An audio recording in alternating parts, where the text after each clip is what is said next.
Today we're going to be talking about obviously we're talking about time lapses, that's the title. I'm going to show you how to make it go from a normal looking time lapse like this onto a motion blurry cinematic looking time lapse like this. And it's actually really simple to do, so let's get into it.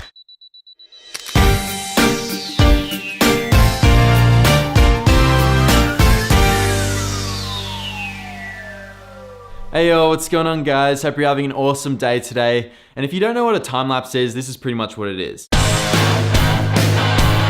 There's two different ways of shooting a time lapse. First way is shooting a bunch of photos in the same location, then stringing it together in a sequence. Second way is shooting video and then just speeding that up in post. If you have a little bit more time, doing the photo way is probably better because you're able to actually shoot in RAW, have a lot more creative control over the highlights, the shadows and everything like that. And also the dimensions are generally going to be much bigger than just 1920 by 1080, so you're able to actually resize it in post and everything like that. So that's really helpful. But if you don't have time and you're like me and you're like a vlogger or something and you're just really run and gun and you just want to get a time lapse just smashed out, that was really exaggerated. I don't know why I yelled that. Setting up the camera and you're just like putting it in one spot and then filming and then speeding it up in post, it's the most convenient way to make a time lapse. But this said, the information that I'm telling you right now still applies if you're doing a photo time lapse as well. But yeah, if you haven't noticed by now, we're going to be talking about the video version, not the photo version. So in case you haven't heard this a million times, the lower the shutter speed, the brighter the image, but the more motion blur, and the higher the shutter speed, the darker the image and the less motion blur.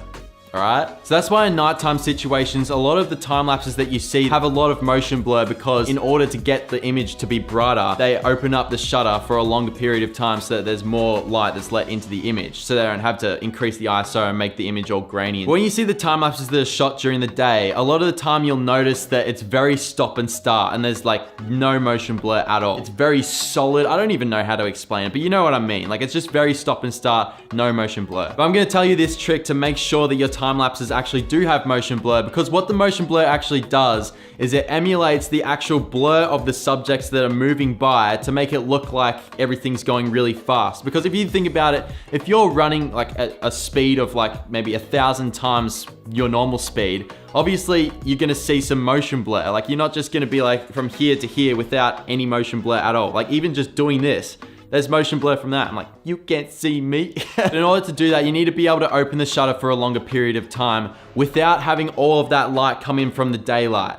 So what you need, once again, are ND filters. Now, I've talked about ND filters in so many of my tutorials, but I'm just gonna recap it really quick. So an ND filter pretty much just cuts out light that comes into the sensor. So this is what I mean. So right now I have no ND filter on this camera at all. It's currently shooting at 1/125 shutter speed, so there's not much motion blur at all. Because we want to lower the shutter speed in order to increase the motion blur, if we do that, more light is let into the sensor. Right now we're at 1/4 and it's just blown out, like you can't see anything. That's when we put these on. So I've put it up to 1/125 again. So now screwing on the ND filter, it's way too dark. So now let's put it back to 1/4.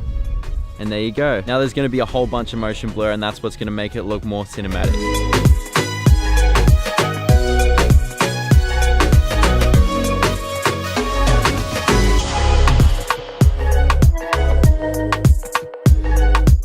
Anyways, if you like this video, subscribe that like button and like that subscribe. You know what to do. It was awesome hanging out with you guys again and I'll catch you guys next time.